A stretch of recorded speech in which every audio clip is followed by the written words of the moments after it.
Hi, I'm Plan. And I am Jaisel. Samahan niyo kaming libuti ng mga urban areas dito sa Pilipinas. At hanapin ang hidden gems, masasarap na pagkain at magagandang art scenes. Hip music spots, pati na rin mga one-of-a-kind staycations. Name it and we'll find it. Dito lang yan sa Metro Escape sa DATV.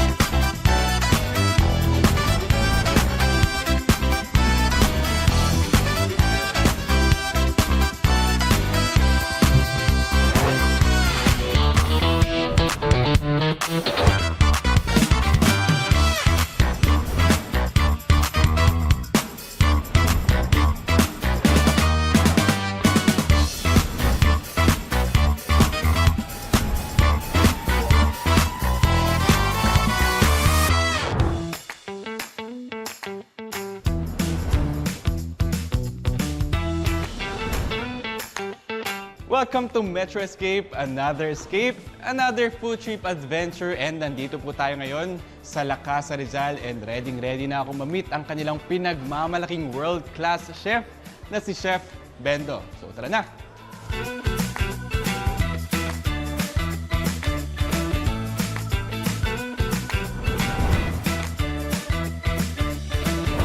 Hi, nandito tayo ngayon sa Casa Rizal. Dito yan sa Rizal Park Hotel and kasama natin si Chef Ronald Bendo, ang kanilang executive chef dito sa Casa Rizal. Hello, Chef. sir. Nice to meet you Yes, and maraming salamat po sa pagbigay ng oras para ma-interview po kayo. And Chef, pagpasok ko pa lang po doon kanina, nakita ko agad doon sa pinto na nakalagay po doon ay one of the top chefs in Georgia, Europe. So Chef, paano po ba kayo napunta doon and paano po kayo nagsimulang ma-recognize sa Europe? Kumbaga noong 2023, na-hired ako, direct hired, na opening team for Buffet Restaurant. So, noon nandoon na ako, so medyo challenge sa part ko kasi Filipino.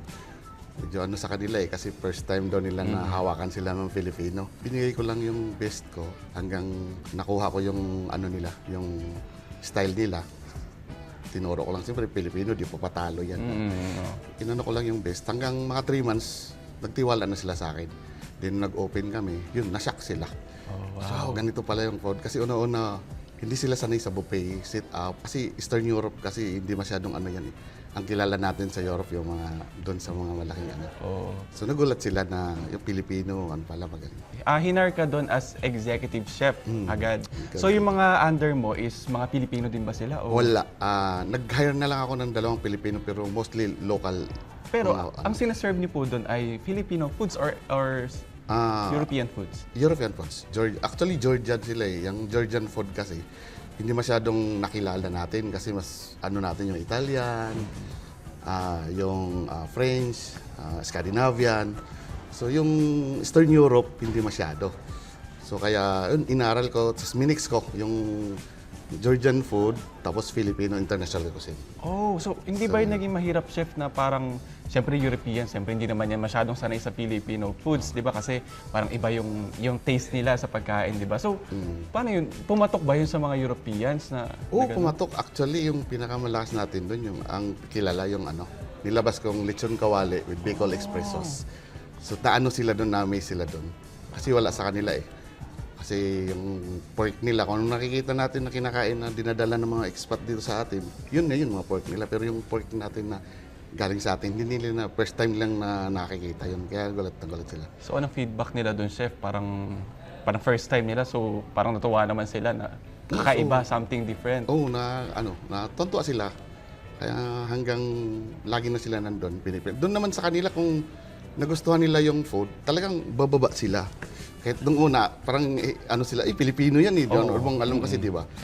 Tayo, kumukuha tayo ng mga foreign chef, mga puti, para pupunta din sa atin kasi sikat. Samantala sila, nagdala sila doon ng Pilipino. Kaya gulat na gulat sila nung dumating doon nung una. Pero nung pinakita ko na, siyempre Pilipino, di naman susuko basta-basta yun. Oo, Pinakita ko na kung sino ako, nagulat sila. So parang hindi ka ba na-discriminate nung una na parang... Meron siyempre. So, 3 months din ako, gusto ko na umuwi. Medyo So ano yung pinaka-challenging sa parang pinagdabugan ka ba nila ng plato o hindi kasi nila sinusunod o... Hindi sila, ako nagdadabog.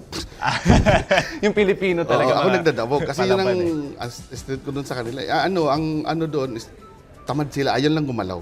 So hindi ka nila sinusunod minsan? Oo, nung una, oo. Tapos, Pero nung nagtagal na, yun, sumunod lang. Kasi pinakita ko sa kanila kung sino ako. Ba't ako nandito? So, pinakita ko sa kanila, doon sila nagulat.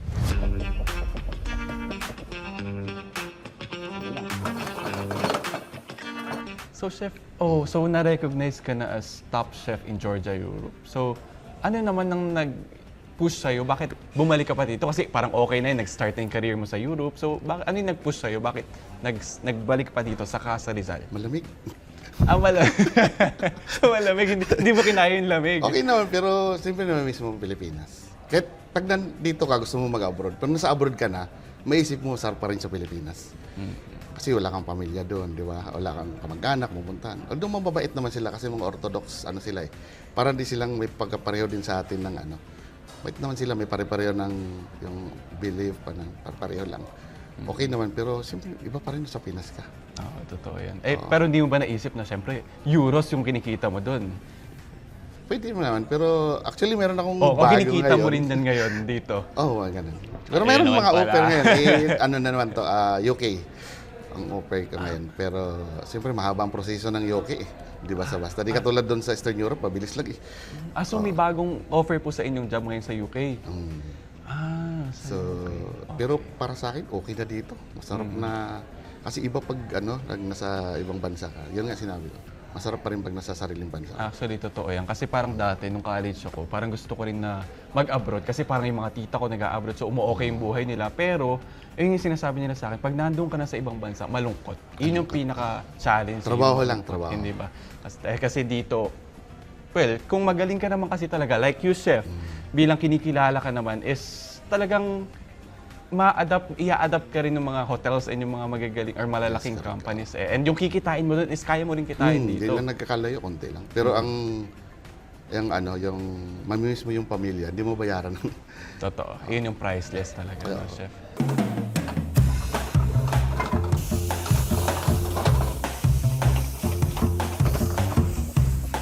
Paano ka naman nagsimulang matutong magluto? So parang tinuturuan ka ba ng mga nanay, tatay mo or nakikita mo na, napapanood mo? Hindi ako marunong. Ay, Doon sa shit. probinsya. Basta nag-aral ako sa Cebu, tapos Cebuano po kayo. Cebuano. Sa doon na nag-start kasi siyempre malayong allowance. So nagkataon noon na nagbubukas na yung mga Jollibee. So nag-apply kasi part-time. So doon na nag-umpisa. So hindi po kayo nag-start as bata magluto? So medyo malaki na po kayo natutong magluto? Doon na, kumbaga kapit na sa patalyon. Kasi kailangan nag-aaral, na. nag-aaral na doon. Siyempre, malayo kasi Cebu, summer, malayo. At that time pa, wala pang mga text-text or pang tapos ang barko, 2 beses lang magbiyahe. So, kapos sa allowance. So ang pinakauna po ninyong natutunang lutuin ay fried chicken. Yes, fried chicken. Actually, dyan din ako na-recognize eh. Pagdating ko, pag-jump ko na. Kasi yung standard nila nadadala ko eh. Pagdating ko na sa hotel, hanggang na-train, nakita ako ng potential ng foreigner, Belgium. Belgium. So doon ako inalagaan niya ako. Okay. Hanggang naghiwalay kami nung ship na, kaya ko nang tumayo. Wow. Siya yung sa akin, toro talaga. So may formal education po ba kayo? Nag-HRM po ba kayo o Late na. Yung ship na ako, saka na ako kumuha na kasi kasi kailangan marunong ka magluto kung hindi ka graduate ganito. Di ba sa Pilipinas ganun? Titingnan nila yun eh. Oo. Hindi ka culinary. Tapos mga seminars, mga ganun. So nauna ka munang matuto bago ka magkaroon ng formal education sa cooking. Kumbaga. Actually, graduate ako ng marine engineer. Tapos, hindi ko na kasi nagluluto na ako. Tapos nung ito parang masaya na ako eh. Sabi ko, puti din uniform nila, puti din sa akin. Parehas lang naman. Nasa Cebu pa ako, nakita ko ng mga teacher ko, uy, ba't nandito ka? Ba't di ka nag-apprentice ko? Ay, masaya ako dito. Yung dito sa atin, kailangan talaga mag-aral ka eh. Kung experience ka lang, hindi ka, kumbaga, kung 5 kayong mag-apply, yung ano, yun ang una matatanggap, yung mga culinary school, Totoo po yan. So yun, ano na ako, habang nagtatrabaho, nag-aaral na ako.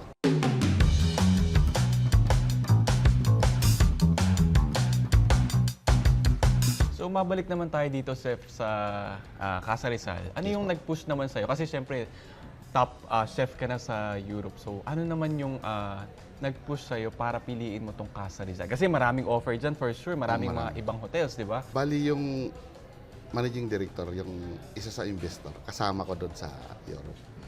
Tapos nung umuwi na siya, sabi niya, magbakasyon ka? Oo. So, mayroon akong projects, pero medyo kailangan natin pagtuunan to kasi another challenge naman to. So ako naman mahilig ako sa challenge eh. Sabi ko, anong property yan? Sabi niya, pagdating mo na lang. So yung pagdating ko, yung pala, take over na.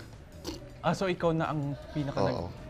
nag-head nung mismong... Pagbaba ko sa airport, pumunta ko sa bahay, nag-base lang ako, pumunta na ako rito. Akala ko, sa akin, kumbaga ipakilala. Yung pala, mag-start na ako.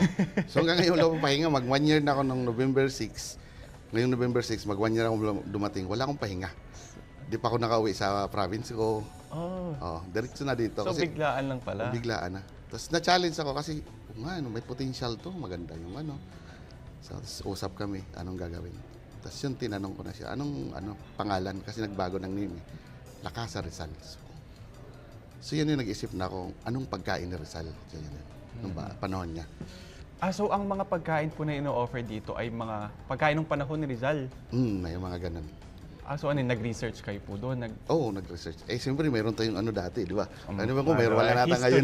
Wala na yan ngayon. history ba? Yung El Filibusterismo. So may tinolang manok dyan po? Mayroon. Siyempre. Na may pakpak. Liver pati, ganon. So, yun.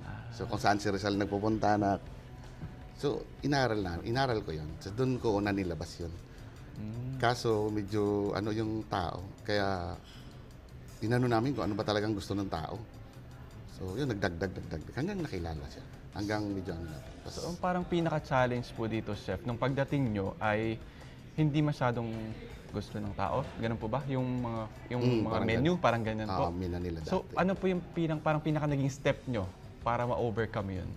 Binago nyo po ba yung menu? Yes, Nalagyan ng twist? binago.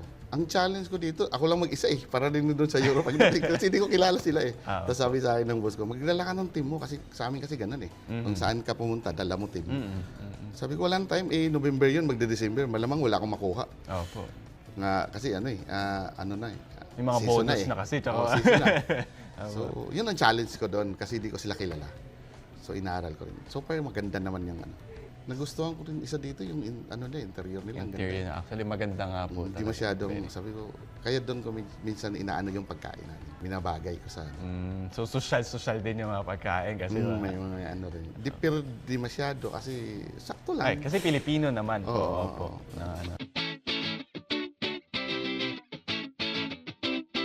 So, ano naman, Chef, yung specialty, yung pinakamasasabi mong pinagmamalaki ng Casa Rizal? Siyempre yung fried rice namin, tapos yung lechong kawali namin. Sa Pilipino yan Tapos yung pinaka-bestseller namin dito, yung dala ko sa Georgia na pizza. Ako lang meron yan. Ang tawag niyan, kachapori. Matitikman mo yan. Kachapori yan, na-excite. Give me idea nga po, Chef. Para siyang pizza siya. Pero nasa ilalim yung yung cheese niya. So Yung cheese niya, in-order ko pa. Ginagawa ko kasi natuto na akong gumawa doon ng cheese tinor. Ginagawa ko dito.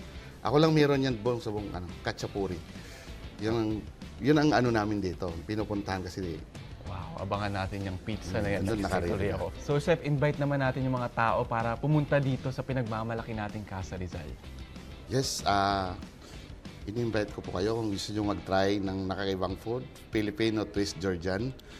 So, nandito yan sa La Casa Rizal. Meron kaming buffet Friday and Saturday only. Seafoods, Filipino, Georgian dishes ang makikita niyo.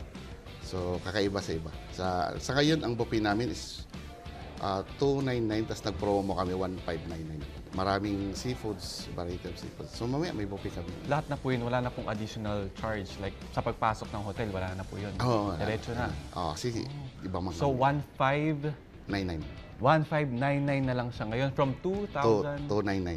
to 299. 2,900. So meron kaming mga seafoods, lobster, lapu-lapu. Social pala. So, ganun. Tapos steak, siyempre yung steak namin. So yan guys, kung gusto nyo matikman yung mga pinagmamalaking pagkain dito sa Casa Rizal, yung mga steak, yung mga lobster, mga social na pagkain for only 1599. 99. So pumunta lang kayo dito. Sa aming pagbabalik, titikman na natin ang mga pagkain na inihanda ni Chef Bendo at titikman natin kung gaano nga ba kasasarap ng mga pagkain nila. Alamin natin yan.